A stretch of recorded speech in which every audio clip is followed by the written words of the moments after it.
Vai começar mais um conteúdo aqui no canal da Start Econ, mas antes eu preciso te dar 2 recados. O primeiro deles é que a nossa casa de produção de conteúdo da Start Econ é aqui na produtora 76 em Alphaville. Então você que pensa em produzir um podcast, fazer evento, gravar curso, aqui é o maior ecossistema, um ecossistema completo de soluções para você que quer produzir seu conteúdo. Então, se você quiser saber mais sobre a produtora 76, é só clicar aqui na descrição desse episódio que você vai ter acesso a toda essa estrutura, essa mesma estrutura que a gente utiliza aqui na Start Econ. E o segundo recado é que você que é head de e-commerce, diretor de e-commerce ou gerente de e-commerce, se você lidera uma operação de e-commerce, você pode, além de consumir os nossos conteúdos, participar da nossa comunidade. É só você clicar aqui embaixo também, tem um link para você fazer a sua aplicação, responder ali um questionário e caso você seja aprovado, você vai participar daquilo que eu considero o nosso maior ouro, que é a troca entre os heads que acompanham nossos conteúdos aqui. A gente já tem centenas de membros e você tem um grupo exclusivo no WhatsApp. E vocês podem trocar informações entre si, além de participar também dos nossos eventos presenciais que acontecem toda primeira segunda-feira do mês. Então, clica aqui embaixo, antes de consumir o conteúdo, faz a sua aplicação e depois volta aqui que vai começar um episódio. Começando mais um episódio do podcast Caixa Preta aqui no canal da Start Econ. E hoje a gente vai falar sobre o assunto aqui, sobre as marcas de luxo, né? Vamos entender como que funciona as marcas de luxo no digital, né? O que eles estão fazendo e quais são os desafios. E para bater esse papo, eu estou aqui com o Caetano Lacerda, da Bart Brasil. Se apresenta para a gente, Caetano. Prazer, obrigado Jorge. O meu nome é Caetano Lacerda, como você mencionou, eu sou originalmente português, acho que isso se nota.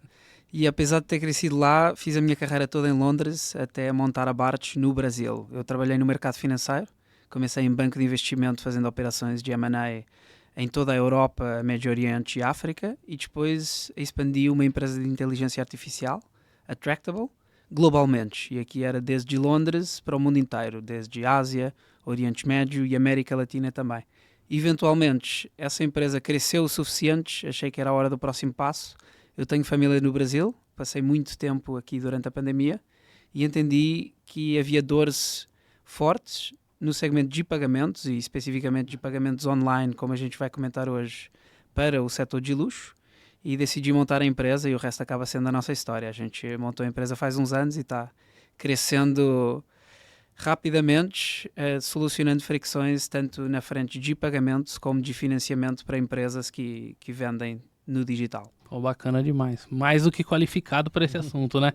E eu trouxe meu amigo aqui também, especialista já em marcas de luxo no digital, o Max Pedroso. Se apresenta para a gente, Max. Obrigado pelo convite, né, novamente, né, a gente aqui já é de casa, né, meu nome é Max Pedroso, eu já estou no mercado de digital, aí a gente entrega um pouco o ouro da idade, né, quase há 20 anos, né, eu já comecei com operação digital, né, desde muito cedo, com 15 anos, liderei também o marketing de empresas do segmento alto luxo, de joalherias como a Drizon. Foram 13 anos ali como head de e-commerce e marketing e comunicação. E também a Julio Cubo, né, que foi um outro player relevante também dentro do segmento. Hoje eu presto consultoria, né, também para algumas empresas, entre elas a Drizon, a Dueiros, que é uma marca de acessórios espanhola, que está com operação aqui no Brasil, e entre outras empresas também. Maravilha. Então, estou com dois nomes de peso aqui para bater esse papo. E já para começar o nosso assunto, Max, eu queria já, como você já atuou bastante tempo aí à frente dessas operações, quais foram os desafios mais comuns aí que você encontrou ao escalar essas marcas de luxo no digital?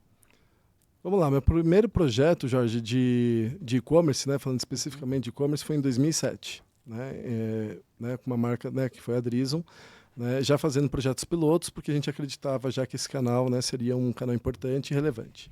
Então, em 2007, tudo era, de fato era mato. Né? A gente está falando, cara, sei lá, quase 15, 20 anos quase, né, de time ali. Sim. Então, cara, ali a gente tinha muita dificuldade, porque primeiro era a questão da segurança, né? Acho que era esse o primeiro impacto. Porque quando você fala uma marca de luxo, né, transita valores elevados, né, e aquela sensação, a pessoa está acostumada a comprar na época um CDzinho, um livro, né, agora objetos, né, de alto valor agregado realmente tinha esse receio, né, do próprio consumidor. Né, na época também tinha, eu acho que um pouco do que a gente vive hoje também, aquela época era muito forte, né, se golpe, se não é, se, né, enfim. Então acho que essa foi a primeira barreira da confiança, né, que a gente enfrentou. E na BART, né, resolve questões de pagamento. Hoje, quais são os desafios aí que o mercado de luxo enfrenta com os desafios mais comuns, né? Boa, eu até vejo que o Max já tocou um pouco no ponto de o valor elevado das vendas, ou seja, isso primeiro foi um problema de confiança, depois a partir do momento em que os compradores começaram a confiar em comprar bens de alto valor online, e seja no e-commerce, seja onde for, há um problema de você também atrair agentes com outras intenções e por isso ter uma prevenção de fraude efetiva. Isto online é um problema maior quando a transação é de valor mais alto, porque muita da digitação ou da digitização que aconteceu nos últimos anos foi muito em vendas de ticket menor. O CDzinho é um bom exemplo, mas tem várias coisas com um universo de dados muito maior e por isso o foco inicial de plataformas de pagamentos foi esse. O que isto fez foi que deixou um segmento enorme, bastante negligenciado, num segmento de alto valor, e por isso a fricção com pagamentos é uma coisa que a gente vê todo dia. E não é só em marcas de luxo, tem todo mundo que vende algum bem de um valor um pouquinho mais elevado, vai encontrar a transação que fez, que deveria ser aprovada e que não é, vai encontrar um risco maior, porque cada fraude terá um peso maior em termos de custo, e por isso focar nesse perfil de transações e focar em efetivamente fazer com que aquilo que não deveria dar problema, que é simplesmente cobrar o seu cliente, não dê. E tem sido isso que a gente encontrou e encontrou uma necessidade no mercado cada vez mais presentes, mas que esperamos que daqui a uns anos seja um no-brainer a gente operar ou a gente facilitar a vida de quem transaciona. Bacana. Realmente, no Brasil, o brasileiro, ele via a compra online meio com uma aposta, né? Ele não... Há um tempo atrás ainda, você comprava e não tinha certeza se ia chegar. Então, para o mercado de luxo, então, é um desafio muito maior, né? No Brasil, a gente sabe que a gente tem bastante problema com fraude e as marcas de luxo, elas são alvos, né, desses fraudadores. Como se proteger desses ataques?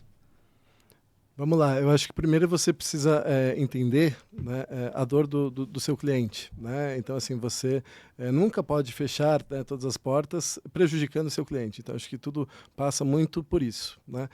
Como eu consigo ter a operação segura e, ao mesmo tempo, facilitada para o teu cliente. Né? Então, eu acho que esse é a grande dicotomia do mercado. Igual nosso amigo aqui estava comentando, né, sobre a questão da forma, né, que o próprio mercado operava, né, acho que isso foi uma das grandes barreiras. Porque, vamos lá, a gente tem uma cadeia muito extensa também, né, dentro das soluções de pagamento. Não é só um player operando. Você tem um banco, você tem adquirente, você tem a tecnologia, e cada um ali dá seu pitaco, né, dá o seu ponderamento com relação à transação. Então, vamos supor, né, o banco é o dono do dinheiro, né, mas o adquirente é aquele que vai atestar também, né, aquela transação. E aí você passa por muitos algoritmos matemáticos que não 100% ainda não estão calibrados, né, ou não estão configurados de acordo com esse perfil de cliente high ticket. Né? Então esse é um grande entrave, porque a partir do momento que os sistemas são autoprotecionistas, né, na dúvida ele recusa. Sim. E como manter a taxa de aprovação, né, nesse cenário que nós temos aqui hoje? Boa. O foco é precisamente esse. Quando você começa a olhar para esse tipo de transação, você começa a ver a dimensão do problema, mas também vê onde estão os dados para você, de forma efetiva, entender o que é uma transação que deveria ser aprovada e o que é uma transação que não deveria ser aprovada, muito mais efetivamente do que quem usa modelos genéricos calibrados em todas as transações do mercado. E por isso, hoje em dia você tem as tecnologias para melhorar muito esse tipo de modelos de aprovação. e você consegue entender o comportamento do comprador, o comportamento da transação em si, e consegue se focar no fato de, ok, isto é high ticket, ok, isto num modelo antiquado seria uma transação que provavelmente seria rejeitada, mas não deveria. E a gente chegou a ver clientes nossos que tinham transações que 3 em cada 10 eram aprovadas, e por isso você já fez tudo o que é difícil, que é vender, que é conquistar a confiança do seu cliente, que é quebrar todas essas barreiras, chega no momento do pagamento e 70% das vezes não sai à primeira, nem à segunda, e muitas vezes demora mais tempo do que deveria. E essa fricção é o que nós estamos aqui para resolver, mas que se faz com tecnologia. Hoje em dia a gente já tem as ferramentas para de fato subir essa aprovação de 30% para 90%, 95%, 97% em transações legítimas. Olhando um pouco assim, né, da visão do varejista, né, como eu tive que encarar esses problemas de frente. Primeiro é entender a operação, né? Então, desde lá do comecinho, né, de quando começou a surgir, né, o e-commerce, a primeira coisa que eu fui fazer foi entender como é que funciona uma mesa de aprovação de crédito dentro, né, do ecossistema do e-commerce. Então, eu fiquei lá alguns diazinhos dentro da ClearSale, por exemplo, né, que abriu as portas para a gente fazer esse processo, para entender, visualizar como é que eram as perguntas, como é que era o roteiro, como é que se dava essa aprovação, para entender, né, qual o nível de frição que a gente teria. Sim. Então, nesse processo, eu comecei a visualizar vários gaps, né, dentro dos quais os mais absurdos possíveis, né? Então, vamos supor, a pessoa fez uma compra com ticket super elevado, vai precisar passar por uma aprovação manual. Na aprovação manual, um atendente vai ligar para a pessoa para confirmar a compra, né? E às vezes era um presente, vamos supor, o marido vai presentear a esposa com uma joia, e aí o atendente liga e fala com a presenteada: aqui é da empresa X, e acabou. Acabou com a experiência. Acabou com a experiência. Então, cara, tive que entender até esses detalhes para poder, né, melhorar a questão da experiência do usuário e também, né, trazer uma aprovação mais assertiva. Então, acho que a primeira coisa é você entender como é que é a operação. Se você não entende, né, até mesmo os algoritmos, como funciona toda a escala, muito difícil você vai conseguir contornar o problema, né? Então, acho que tem que olhar, colocar a lupinha lá e ir encarando detalhe a detalhe até você, né, conseguir atingir esse objetivo. E nós sabemos que a experiência no mercado de luxo é um ponto sensível, né? Como fazer para construir uma experiência cada vez melhor para esse público? Isso é um ótimo ponto, que é, e até pegando no que o Max falou aqui, que é, você quebra totalmente a experiência porque fez um processo de forma manual, mas a forma de você montar o processo certo é de fato ouvir os seus clientes e ouvir e observar o comportamento de quem está comprando, de quem está vendendo, de quem está usando essa solução. Pegando um exemplo, ok, se você entende que é um presente, se provavelmente tem algum segmento ou algum tipo de bens que é mais comum que caia nesse tipo de comportamento, você pode ser mais explícito de coloca aqui o seu número de telefone, não o da sua mulher, ou coloca aqui dados de contato que a gente consegue usar, e eventualmente chega num grau de sofisticação que elimina essa chamada totalmente.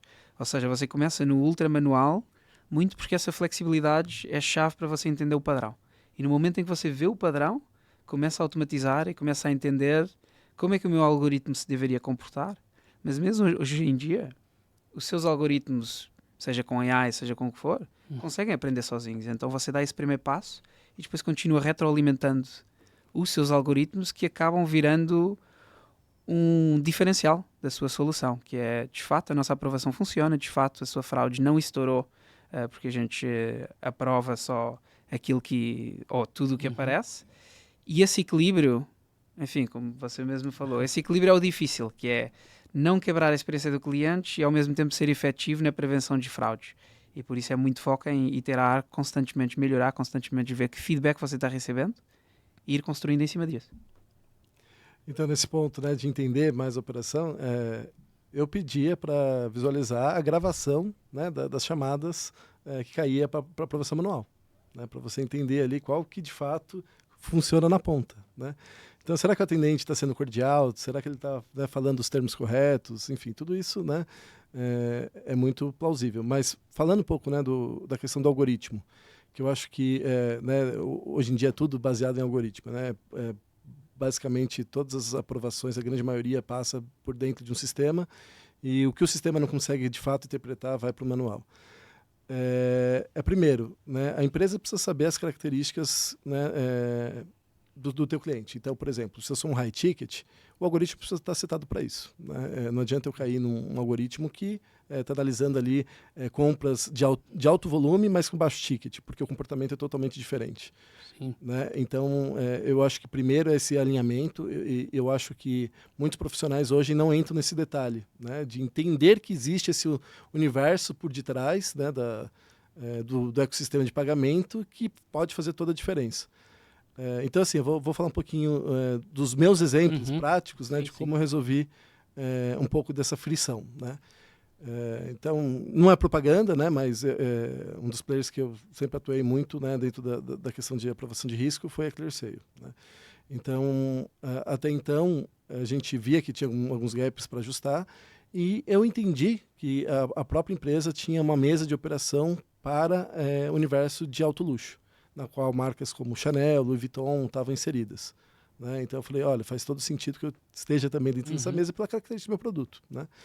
E fez uma diferença da água para o vinho, né? Então eu acho que é isso, é você entender aquilo que você tem como recurso, né, como parceiro também tecnológico, e tentar buscar a melhor alternativa para você. Você tem que defender o seu, né, enquanto os outros vão defender a outra parte deles.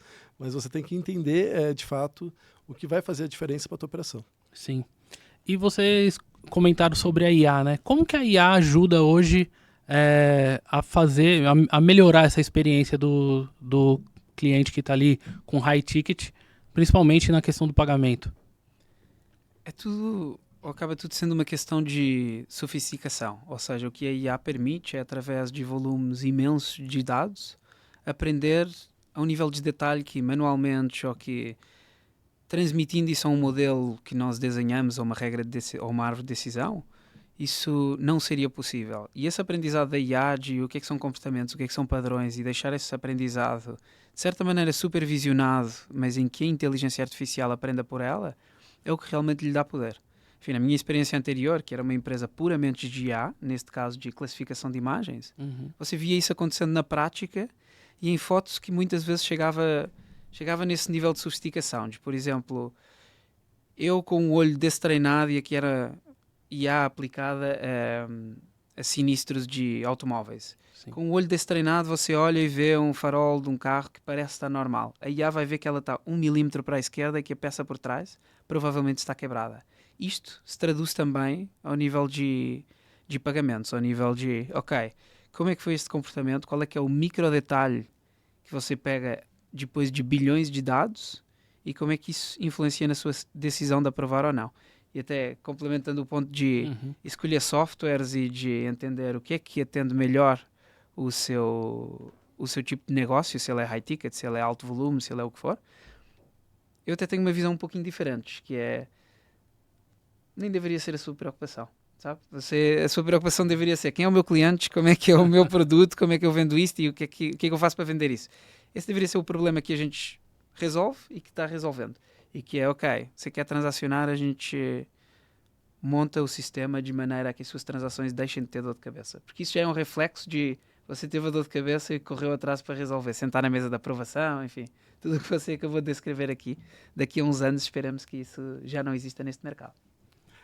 Isso é interessantíssimo, né? Porque é que eu falo, como eu não tinha, né, produtos de prateleira para, né, buscar esse tipo, né, de sofisticação de serviço, eu tive que ir atrás, né? Então, ou você vai atrás do problema e resolve, né? Ou você fica à mercê dele, né? Então, muito bom ouvir isso, que vai facilitar bastante a nossa vida.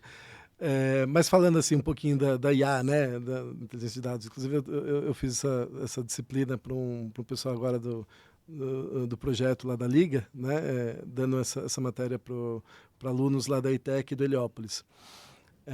Então assim, eu estava explicando muito a respeito, né, de como a coisa funciona. É dados, né, então depende muito da qualidade de dados que você tem, né, para que o algoritmo, né, possa tomar a melhor decisão. Né? Então, eu acho que isso, quando você está contratando uma empresa, né, que tenha que ter essa inteligência, quanto mais dados ela tiver na mão, mais assertiva vai ser a classificação, né? E teoricamente, a aprovação, né? E vocês consideram que o mercado de luxo, o melhor lugar para escalar o mercado de luxo é no digital? Ou vocês acreditam que ele precisa estar presente, mas existem outras formas melhores de escalar esse mercado? Bem, vou falar quem está na barriga do balcão lá há muito tempo, né? Eu acho que o digital hoje é uma prestação de serviço, né? Muito importante. Se você não existe no online, você não existe para o cliente, né? Na tomada de decisão dele. Então, você tem que estar sempre muito presente, né? Então, eu acho que o digital hoje é a primeira ponto de partida do cliente vai ser sempre o digital. Se a pessoa quer comprar um objeto, uma joia, um relógio, ele vai começar a explorar muito provavelmente pelo digital, né? E se você não existe nesse momento, né, então ele já não te considera para outras compras. Então, eu acho que o digital hoje é extremamente importante, não só como posicionamento, mas também como serviço, né? Vamos supor que uma pessoa que tenha que comprar, está acostumada a comprar bens de alto luxo, ela tem um tempo dela muito limitado, né? Porque geralmente é um empresário, geralmente é uma pessoa muito atarefada, enfim. Então, se ele consegue comprar, né, no Mercado Livre lá, né, uma bugiganga, né, de manhã e receber à tarde, né, e eu com todo o dinheiro do mundo quero comprar um objeto que satisfaça, né, meus anseios, né, minhas vontades, enfim, ou seja, para presentear, o que for, por que eu não tenho essa mesma experiência? Sim. Né? Então, eu acho que hoje a qualidade do serviço está muito atrelada ao timing, né? Então, você tendo uma solução de pagamento que também respeite, né, essa urgência, né, que o cliente está vivendo hoje é super importante. Eu super concordo com o que você mencionou de experiência, de timing, de todo mundo hoje em dia tem que estar no digital. Isso vai além do mercado de luxo. Mas até pensando numa experiência de compra omnicanal, muitas vezes acontece que você começa a sua procura pelo digital, vai no físico para observar, especialmente um bem de luxo, um bem de alto ticket, talvez não a pessoa mais atarefada do mundo, mas alguém que esteja muito interessado e fazendo pesquisa, e eventualmente a sua compra acontece no digital não só por conveniência, pode ser uma questão de disponibilidade, de ter muito mais, ou de ter, em vez de numa loja física ter alguma limitação de, cara, esse produto não está presente aqui, você consegue ter acesso a tudo o que tem para oferecer, mas também muito esse incentivo de eu vou comprar, eu quero muito esse bem, mas eu quero ele hoje, não quero ele daqui a uma semana, eu quero ele quero ele já, até porque há um efeito, uma dopamina em qualquer compra, seja ela de luxo ou seja ela de menor ticket, que tem muito a ver com velocidades. Velocidade entre você comprar e entre você receber o bem. E sabemos que muitas vezes quando você tem o bem nas mãos, o valor que você atribui a essa coisa é menor do que antes de comprar. Então você tem que acelerar essa experiência. Mas também tem outras vantagens, que há uma questão de distância. Há muita gente que não vai estar próximo de um ponto de venda físico e que vai ter interesse e que vai ser de todo o interesse comprar numa loja digital. Numa loja digital você consegue chegar no Brasil inteiro ou chegar além do Brasil. E por isso aí talvez não num dia, mas faz muita diferença para o seu negócio se digitalizar, se modernizar e cada vez mais apostar nesse canal. Agora, sim, falando, né, de omnicanalidade, comportamento consumidor, né? E a gente tem N tipos de comportamento. Vou falar uma curiosidade. Sim. Né?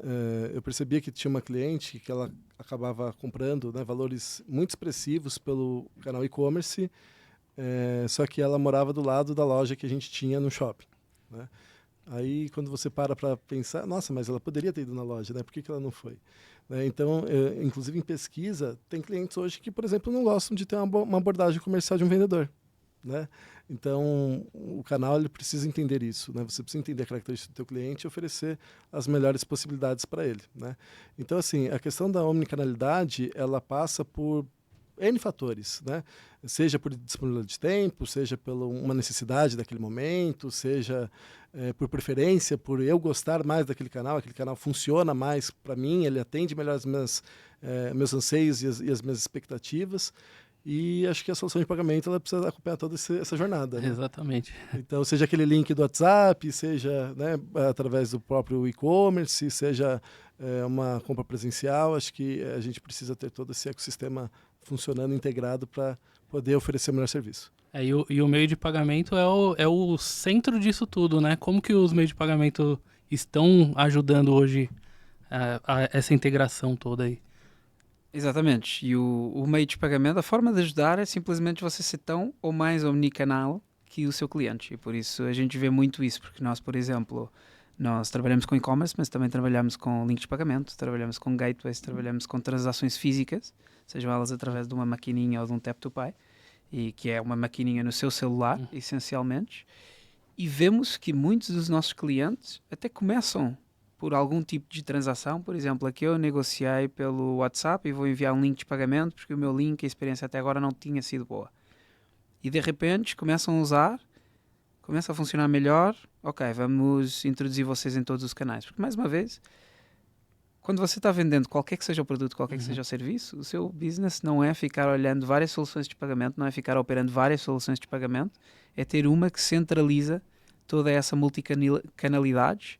E para nós é essencial atender todos esses canais. É uma coisa que a gente hoje em dia já faz e que foi muito da descoberta inicial. Você não consegue fazer isso pela metade, nem por 80%. Ou você tem todos os canais e atende significativamente esse negócio, ou fica mais difícil você prestar um serviço completo a quem usa a sua solução. E como que você vê o futuro desse mercado de luxo no digital? Como que você vê isso aí para o futuro? Quais são as novas experiências que vocês imaginam que virão? Ou que são tendências já, né? Por vir. Bem, a gente já falou várias delas. Acho que a inteligência artificial, acho que uma que com certeza, né, já está impactando em várias frentes, né? Seja pela prestação de serviço. Então, hoje a gente consegue ter já atendentes que conseguem sugerir produtos, né, para aquele cliente. Então, você não tem que ficar mais perdendo tempo navegando nas páginas. Você vai falar com um atendente virtual, um bot, né, mas com uma linguagem extremamente humanizada, e ele vai entender as suas características e vai lhe oferecer o melhor produto, né? Então, eu acho que isso é uma grande tendência. A gente já vê, né, tecnologias locais já iniciando essa operação. Lógico que a gente vai aprendendo, né, e vai desenvolvendo a respeito, mas eu acho que passa muito mais para você respeitar e entender a questão das preferências do cliente. Então, eu acho que a tecnologia ela vai entrar nesse momento na qual você consegue oferecer um produto para o teu consumidor sem mesmo ele saber que ele precisa, mas você vai saber antes dele que ele precisa daquele produto naquele momento. Então, é antecipar nessas decisões. Eu acho que o algoritmo ele vai desenvolver super bem nesse sentido. Bacana demais. Tem muito a ver com isso, a sua capacidade de prever o que o seu cliente quer, o que o seu cliente precisa, fica muito, muito melhor. E isso implica não só na compra no momento, como também em momentos de desenvolvimento de produto. Ou seja, se você estiver desenvolvendo produtos de luxo, você começa a entender muito melhor quais são as tendências, o que é que cada pessoa quer, e começa a reduzir os ciclos entre o que é uma nova tendência e quando é que eu vou distribuir este produto. Isto se aplica se você produz ou se você distribui, por isso compra e acaba vendendo para o cliente final. Mas esse tipo de refinamento e o ponto de acesso em que a gente tocou aqui, ou seja, você consegue expandir o seu negócio, consegue chegar em muito mais lugares, são sem dúvida duas tendências muito, muito claras que já existem dessa evolução do mercado de luxo no digital. E até esse outro perfil foi um ponto interessante que você tocou tem clientes que preferem não ter um atendimento de vendas. Tem outros casos fora do mercado de luxo, tipo restaurantes em que você tem uma tela para pedir e todo mundo acha que é para ter filas menores e menos tempo de espera. Na verdade, o estudo é que as pessoas não se sentem julgadas em pedir mais e tendem a pedir mais em cima disso. E por isso, esse tipo de atendimento de você se adapta ao seu cliente, e não é só um cliente extrovertido que talvez queira conversar com uma pessoa, mas é alguém que compraria de você se tivesse a paz de fazer essa compra com calma, com tempo, com tudo. É muito uma possibilidade que se abre através dessa compra em que a pessoa sente que está sendo apoiada, que está sendo atendida, mas ao mesmo tempo que não tem uma presença excessiva que muitas vezes afasta a compra de qualquer bem. E em bens de luxo isso se aplica ainda mais. É a questão da frição, né? Exatamente. Eu acho que uma grande tendência que a gente vê, inclusive, né, nos fóruns, né, nos congressos, é quebrar a frição, é falar menos não para o teu cliente, mais sim, né? Então, eu acho que é isso. A gente tem que atender o cliente da melhor maneira possível.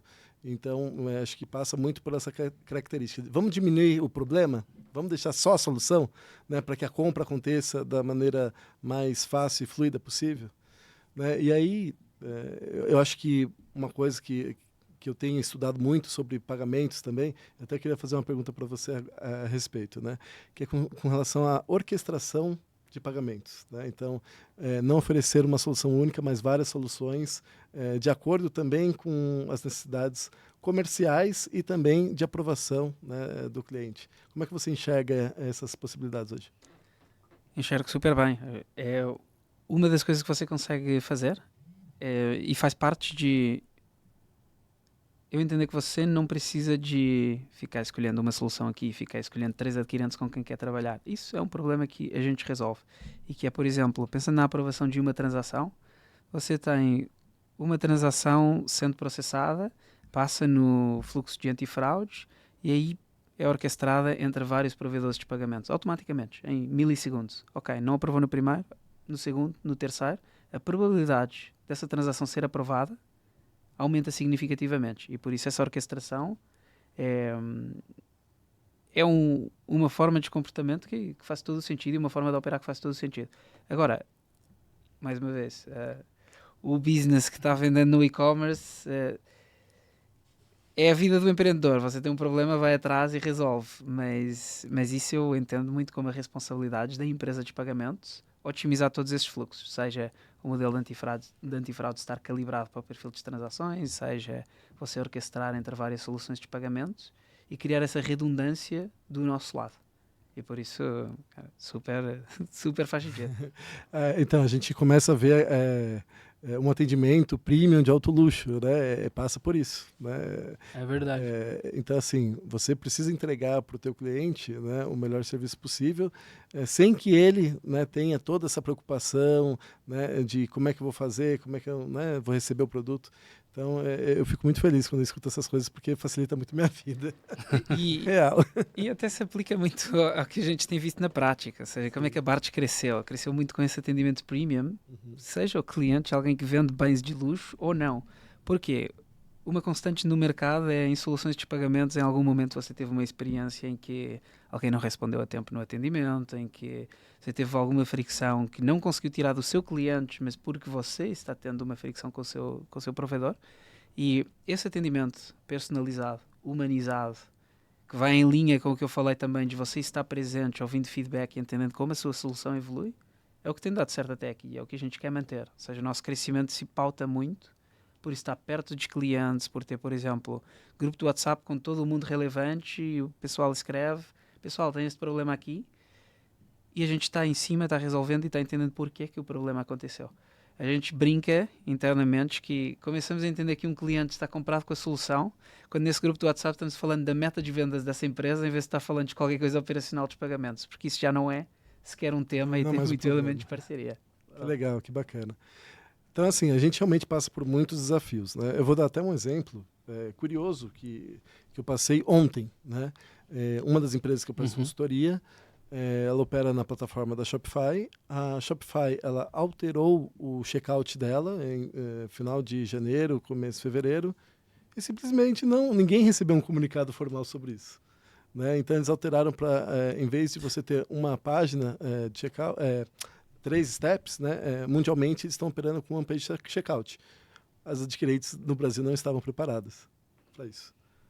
E aí, o cliente tem que se virar para poder achar a forma de voltar a operar. Então, por exemplo, a Stripe, né, que é uma das adquirentes homologadas ali internacionalmente pela Shopify, continuou funcionando normalmente, só que a Stripe eu uso muito para cross-border, né?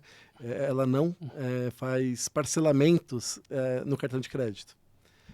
E aí, imagina minha operação, né? Legal, uma das outras plataformas é a Pagar.me começou a dar problema também, em virtude disso. Cara, e eu fui ter que ir atrás, né? E aí eu descobri que eu tinha que alterar o tema, né, ali da loja, solicitar para o suporte da Shopify para voltar para o checkout antigo. Mas olha que loucura, eu tive que correr atrás de tudo isso, cara, assim, em um dia, né? Tentando quebrar todas as frições. Então, assim, eu não tinha esse suporte tailor-made, né? Que faz toda a diferença para o dia a dia da operação. Eu tive que virar sozinho, graças a Deus voltou a operar. Mas, cara, assim, de um nível de customização muito alto. Então, eu tive que instalar um aplicativo, tive que refazer a configuração, tive que alterar o nome do tema para poder entender que aquilo tem um CPF. Então, eu estou falando só de aprovação de pagamento, não estou falando do ecossistema todo, né? Só que imagine para o gestor que está ali lidando com esse problema, cai uma bomba, ó, não está passando pagamento. Não, é bizarro. Cara, não está passando pagamento. Qual é a gambiarra que você vai fazer para sobreviver o dia e como é que sobrevive? Liga para o Caetano na hora, né? Não, liga, enfim, pega o meu número e liga. De fato, passa muito por isso. E muito do erro é comunicação. É você ser proativo em falar, pessoal, vai acontecer isto. Pessoal, aconteceu isto. E a gente até vê porque o mundo não é perfeito, nem tudo é perfeito. E há falhas operacionais, há momentos em que as coisas não correm como esperado. Nesse momento é muito uma questão de parceria, de comunicar da forma certa, mas até em mudanças de produto, como o exemplo que você deu, cara, você muda o produto, você avisa, você comunica, você assegura que o pessoal recebeu essa comunicação. E é muito mais comum do que parece. É super comum, não só no ecossistema de pagamentos, mas lá está, vem muito dessa perspectiva tailor-made, dessa perspectiva de proximidade e de uma perspectiva de internamente você subir a barra operacional de pessoal, não podemos fazer isso sem comunicar, temos que ser claros, temos que ser presentes e não temos que ter medo de dar más notícias, ou seja, muitas vezes a falta de comunicação acontece por isso, que é alguém vê, uma coisa não aconteceu tão bem quanto eu esperaria, deixa eu resolver aqui e depois a gente fala. Espera tentar resolver tudo para depois poder comunicar. Erro. Acaba piorando a situação, né? Total, completamente. Você demorou 3 dias, entretanto, você já notou o problema sem ninguém avisar e já tem um problema muito maior para solucionar. E assim, detalhe que eu estou falando de empresas gigantescas, né? A Shopify é a maior plataforma de e-commerce do mundo. Então, assim, não deveria acontecer esse tipo de problema, né? E a gente percebe com a massificação, né, das operações de e-commerce, esse canal humanizado ele fica cada vez mais distante. Por quê? Quando você fala de operação de escala, né, as empresas tendem a alterar esse atendimento humanizado para facs, para chatbots, e muitas vezes não vai te resolver o problema, entendeu? Então, eu acho que a gente está passando um pouco por esse processo, né, que assim, problemas estão acontecendo porque a gente está passando por grandes mudanças, grandes transformações, tecnologia está mudando toda hora e ao mesmo tempo cada vez mais rápido, inclusive. Cada vez mais rápido e você, por exemplo, está tirando um pouco do fator humano. Eu acho que as empresas têm feito isso, lógico, por até questão de custos operacionais, mas é um tiro no próprio pé, né? Porque, na verdade, é uma dor muito grande. Então, imagine, eu estou repensando toda a minha escala de fornecedores de pagamentos em virtude disso. E aí tem muito... O erro não é você escalar, não é você criar processos, não é você usar ferramentas. Isso é um benefício ótimo, porque muitas vezes treinar um chatbot ou treinar um humano, se você chegar no nível em que tem que treinar 1000 humanos, vai haver erros, vai haver flutuação. Então você conseguindo fazer um padrão através seja de IA, seja mesmo de uma decisão mais simples, pode até trazer mais consistência, pode até trazer um serviço melhor. Mas é a forma como você faz isso, é a forma como você alimenta essas decisões, é todo o input que você dá, é o dado, Exatamente. é o que você falou, é a qualidade do dado. E você tem que ser obcecado pela qualidade do dado, tem que estar desesperado porque aquilo esteja certo, porque a consequência de não estar é precisamente essa, é do nada o serviço cai por terra, é do nada tem um cliente descontente ou tem vários e isso não é a razão de existir. Quando você presta um serviço, não deveria ser o caso. Principalmente na questão de meio de pagamento, né? O dado é extremamente importante ali para ser assertivo, né? E a experiência, porque lá está, a última coisa que deveria dar problema e dar muito mais do que deveria é você vender para o seu cliente. Você já fez tudo o que é difícil já está feito. Mas aparentemente não, se tornou uma realidade de mercado em algum momento que metade da dificuldade vem de eu já fiz a venda, eu já criei o link, o meu cliente já comprou no checkout porque eu criei essa experiência e disponibilizei esse produto. E ainda assim tem muita dor em pagamentos. Esse tipo de fricção é muito complexo de resolver. Ou seja, a gente vê porque é o nosso dia a dia. Mas ainda assim deveria ser onde uma empresa de pagamentos quer estar. Deveria olhar para como é que a gente tira essa fricção. E voltando a outro ponto, quando ela existe, porque ela vai existir seja por um provedor seu, seja por algum perfil, seja por alguma coisa que você está treinando, comunica, fala, tem uma abordagem de parceria, constrói a 4 mãos e com isso você cria uma confiança. Muitas vezes essa confiança se gera quando as coisas dão errado, que é a velocidade em que você atua num problema gera uma relação de confiança com um cliente ou com um parceiro muito diferentes de simplesmente, não, este é o nosso processo standard e fica por aqui. Exatamente. Então, assim, o que eu falo, quando você tem um parceiro, de fato, é isso, né? Ele te apoiar, né, de maneira proativa, geralmente, né, quando você tem qualquer tipo de problema para resolver. O que eu vejo é que as empresas elas são muito reativas, né? Então você tem que identificar todo o problema, tem que passar a documentação, você fala 20 vezes aquilo documentado, olha, step, print, manda para o cara, né? Tá, vou passar para o suporte nível 1. Aí depois passa para o suporte nível 1, não entendi bem, suporte nível 2. E nisso a empresa fica lá, a Deus dará. E eu estou falando real que foi isso, tá? Uma das soluções de pagamento que a gente utiliza, ela está fora, porque uma das pessoas que estavam atendendo o nosso chamado se desligou da empresa. E não tinha nenhum tipo de procedimento interno para que outra pessoa assumisse o problema. Olha que louco. E aí o cliente fica Deus dará ali. É isso aí. Né? Entra pelo processo comercial de novo. Exatamente. Então, assim, é muito louco, né? Para quem está no dia a dia da operação, a gente passa por algumas dores, assim, cara, que é surreal, né? O que eu falo, o que faz a diferença, né? Pelo menos para mim, que eu sei que quem faz negócio são pessoas, né? Então eu sempre me aproximo muito das pessoas. Então, cara, eu acho que dificilmente eu não conheço um head de operação de qualquer coisa, né? Porque a gente está sempre juntos em eventos, né? No ecossistema, trocando, falando, né? Porque na verdade é isso. Quando você tem uma dor de barriga, né? Quem que vai resolver para você? Não é o chamado, é a pessoa. Com certeza. E até a filosofia de o que é a sua empresa e porque a sua empresa está aqui é o que eu vejo que acaba ficando no centro disso. Isto se aplica a tudo. Pagamento, aos mercados de luxo, qualquer bem ou serviço que você venda, que é você existe porque os seus clientes têm um problema que você resolve. É a existência dos seus clientes, é você solucionar esse problema que lhe dá o direito de existir como empresa. E se você partir dessa premissa base, você está sempre querendo subir a barra, você está sempre querendo evitar esse tipo de situação. Com certeza acontece, com certeza há falhas operacionais, talvez não ao nível de sai uma pessoa e você fica sem resposta, mas é uma questão de velocidade, como você atua, de você reconhecer esta é a razão pela qual eu estou aqui, esta é a razão pela qual nós temos o direito de amanhã vir operar, de no próximo ano estar operando, é que nós solucionamos uma dor real de clientes reais. E clientes são pessoas, como você falou. E por isso, nesse aspecto, isto centraliza muito onde é que a atenção deveria estar, porque há muito ruído à volta de montar uma operação. E no final de contas você está solucionando um problema ou não está? Se você não está, talvez a empresa não faça muito sentido. Não faça sentido existir, né? Exatamente. Aí uma outra coisa, Jorge, que eu aprendi, né, no mercado de luxo, uma das marcas que a gente opera é a Rolex, né? A Rolex não é a marca mais desejada do mundo à toa. Se você vê o tanto de processo que eles têm para verificar e analisar que, de fato, a experiência de marca deles esteja aplicada 100% dentro do dealer, né, dentro do revendedor, é absurdo. Então, por exemplo, a gente recebe reports semanais se o site, né, que a gente opera de Rolex está com todas as funções plenamente em funcionamento. Então, eles testam o nosso site semanalmente. Semanalmente. Caraca. E não só assim, testes para saber se o SEO está funcionando, se o formulário está sendo correto. Nós temos um SLA de 24 horas para responder aquele formulário, né? Ou seja, o cliente precisa ser respondido no máximo em 24 horas.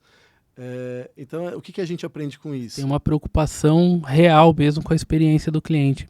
Exatamente, né? Então, assim, ele não terceiriza esse problema né, para o dealer. Ele sabe onde que é a responsabilidade dele. Então, ele garante até a ponta que a experiência de marca Rolex é a melhor possível.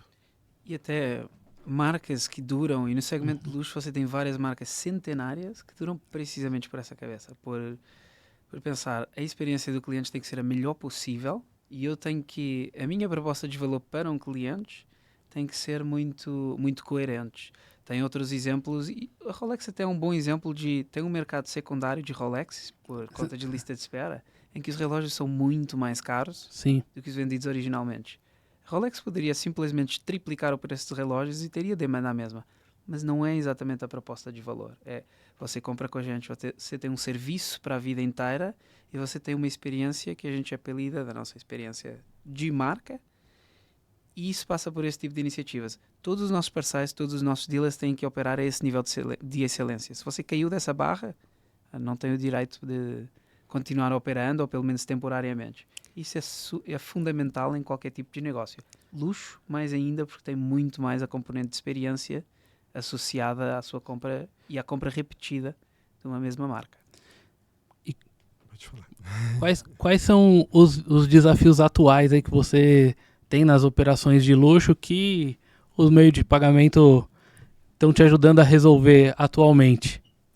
Vamos lá, é que eu falo, né? Hoje a questão dos meios digitais, né? Eu acho que é serviço, né? Primeiramente, a gente está resolvendo um problema, uma Sim. dor, e precisa ser rápido. Então, no caso, nós temos produtos, né, como Rolex ou Sim. como outras marcas Cartier, que tem alto valor agregado, né? Então, o ticket médio é realmente muito alto. Tem um relógio lá de 300, 400, 500 mil, né? Então, imagine você fazer uma transação não presencial com valor, né, desse tipo de produto. Essa pessoa, esse cliente, esse consumidor, ele quer ser atendido da melhor maneira possível, da forma mais rápida possível. E às vezes ele também não está dentro dos grandes centros, ele está, por exemplo, em Goiás, que é um estado que hoje demanda muito também do consumo de luxo, e ele quer adquirir aquele produto, ele quer adquirir aquele bem, né? Então, como é que eu vou operar numa transação convencional um valor de um apartamento ali, né, de 500 mil reais? Não tem como, né? Tem, graças a Deus agora tem. Agora tem. Então, por exemplo, anteriormente, né, a gente passava por todos esses steps, né, de barreiras de aprovação de pagamento e era recusado quase 100%. Né? A gente nem oferecia porque já sabia do problema. Né? Então, agora, por exemplo, nós temos produtos novos que conseguem ter essa, digamos assim, característica para atender esse tipo de transação.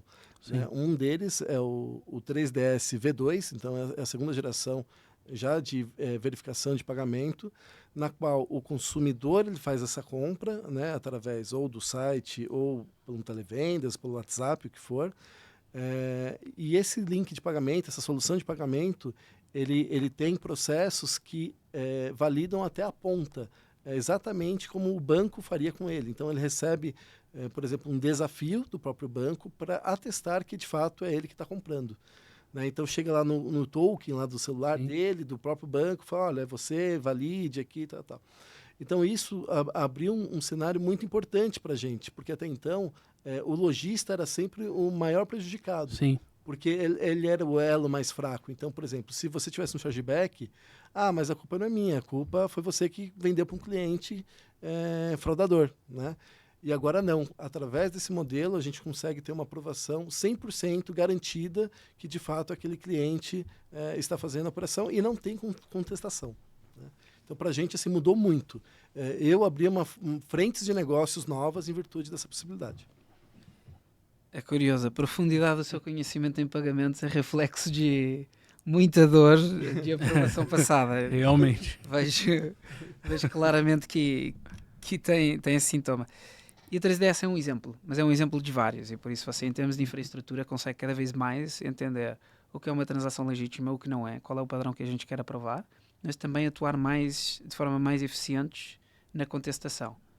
Chegar numa perfeição neste tipo de operação é muito, muito complicado, mas se você consegue chegar numa contestação mais rápido, quando você opera da forma certa, seja com o adquirente, seja com as bandeiras, você consegue ter verificações como o 3DS, consegue ter verificações equivalentes que têm ainda menos fricção e que ao mesmo tempo você tira os impeditivos de ficar validando em um lugar a compra que fez ou não. Mas tem um outro elemento, que é muitas vezes você tem uma propensão maior de um cliente de bens de luxo, um cliente que está pagando o equivalente a um apartamento numa compra online, de falar, cara, que bom que isso tem uma validação de segurança, que bom que os meus dados de cartão não vão ser vazados, que eu agora posso confiar nessa empresa. E por isso, você colocar esse tipo de iniciativas em prática é valioso até na percepção de serviço que você presta ao seu cliente. E neste caso, o cliente final, não um cliente Isso, sem dúvida. como um lojista Uhum. e como a distribuidora. E por isso tem essas formas, ainda é um desafio, mas é um desafio que com dados a coisa se compõe, a coisa funciona. E só complementando também, né? Eu foquei no 3DS, que realmente ele deu um ganho, né, muito importante. Mas essa questão da orquestração de pagamento, eu acho que hoje também é algo muito relevante. Porque você consegue, de fato, fazer vários cenários de acordo com as suas dores. Assim. Então, por exemplo, ticket médios mais baixos, eu não preciso ter esse nível, né, de profundidade de pagamento. Posso fazer algo mais veloz, mais ágil. Então, eu posso fazer uma operação de uma outra maneira. Hoje a gente consegue, por exemplo, eu tenho 2 adquirentes que eu opero, né? Uma me traz uma condição comercial melhor para pagamentos até em 3 vezes e a outra de 4 a 10 tem taxas melhores. Eu posso escolher qual que eu vou transacionar, né? Então, eu posso fazer todo... por isso que fala, né? Orquestração, que de fato Exatamente. você vai colocando várias... Você consegue modelar da melhor forma para a sua empresa e para oferecer a melhor experiência para o cliente, né? Eu acho que todo mundo sai ganhando, né? A empresa que consegue ter, né, aprovações melhores, né, consegue ter ali também ganhos financeiros, porque se você tem taxas melhores em determinadas condições, isso também te traz, né, esse ganho financeiro. E para o cliente, que é altamente atendido, de maneira rápida, sem frição, sem alguém estar ligando para ele, né? Então, acho que tudo isso é importante para o ecossistema como um todo. Bom, é isso, cara. Tive uma aula aqui sobre meio de pagamento hoje. Tô com 2 feras aqui. A gente já tá terminando o nosso tempo. Quero agradecer a presença de vocês. Pedir para que vocês deixem aí um recado para quem tá assistindo. Ô, Caetano, fala um pouco sobre a Bart aí pra gente entender um pouco da sua empresa. Falo sim. Enfim, acho que já deu muito spoiler durante a conversa, mas a gente se posiciona como a primeira plataforma premium de pagamentos no Brasil. E o que isso implica é tudo o que eu falei de... Gostamos de ter um atendimento próximo, mas também partimos muito da visão de que não deveria haver qualquer problema na hora de você, seja cobrar, seja pagar, seja gerir pagamentos, mas gerir também o seu acesso a capital. Por exemplo, você falou de transações parceladas. Se você precisar de receber isso em 2 dias, em 14 dias, isso deveria ser possível. E por isso a gente existe muito para tirar estas fricções. Comissão em pagamentos, com uma oferta multicanal, uma oferta sobretudo online, mas que vai do online a transações físicas, seja e-commerce, seja link de pagamento, seja algum gateway, seja todas elas no mesmo ecossistema. E enfim, temos um posicionamento de mercado que nos tem cada vez mais sido provado através de clientes que têm features, que têm muito espaço e que de fato é um setor que hoje em dia ainda tem problemas, até por tudo aquilo que você contou nesta conversa. Bom, então você que está sofrendo aí com taxa de aprovação, procura o Caetano aqui que ele vai resolver seu problema. E Max, deixa um recado pessoal aí. Você já é figura tarimbada aí do mercado, né? Todo mundo já te conhece. Por favor. Bacana, gente. Bem, a comunidade, né? A gente sabe que, né, o foco são os heads ali de e-commerce, né? Então, o que eu gostaria de deixar aqui para o pessoal é um recado que, de fato, assim, vão a fundo, sabe? Entendam a operação. Não dependam, né, tanto dos outros, né? Entendam o processo, entendam o teu produto e vão atrás, né, de fato, das melhores soluções. Eu acho que isso que vai fazer a diferença ali, né, no final do dia, né? É você utilizando o teu conhecimento que você tem, né, que é os dados, né, os inputs, né, utilizando, né, também uma rede de fornecedores e de parceiros de confiança. Eu acho que a Bart, né, é um operador ali que está super, né, se posicionando nisso, porque de fato problemas sempre vão acontecer, mudanças sempre vão acontecer. Fraudadores, eu costumo até falar, né, que quanto mais a gente está trabalhando de um lado, eles também trabalham do outro. Impressionante. Né? Então você tampa um buraco, surge mais 3. Então, assim, essas coisas vão acontecer, mas se você domina, né, ali o assunto e está sempre, né, a par do que está acontecendo, é muito mais fácil de você lidar com os problemas do dia a dia. Tá certo. Então, Pessoal, vamos finalizar mais esse episódio do Caixa Preta. Não esqueça de seguir a gente nas redes sociais. Dá o like aqui, ó. Não deixa de dar o like para poder esse vídeo chegar a mais pessoas. Se inscreva no nosso canal, ative o sininho para não perder nenhum dos nossos conteúdos. Abraço, até mais.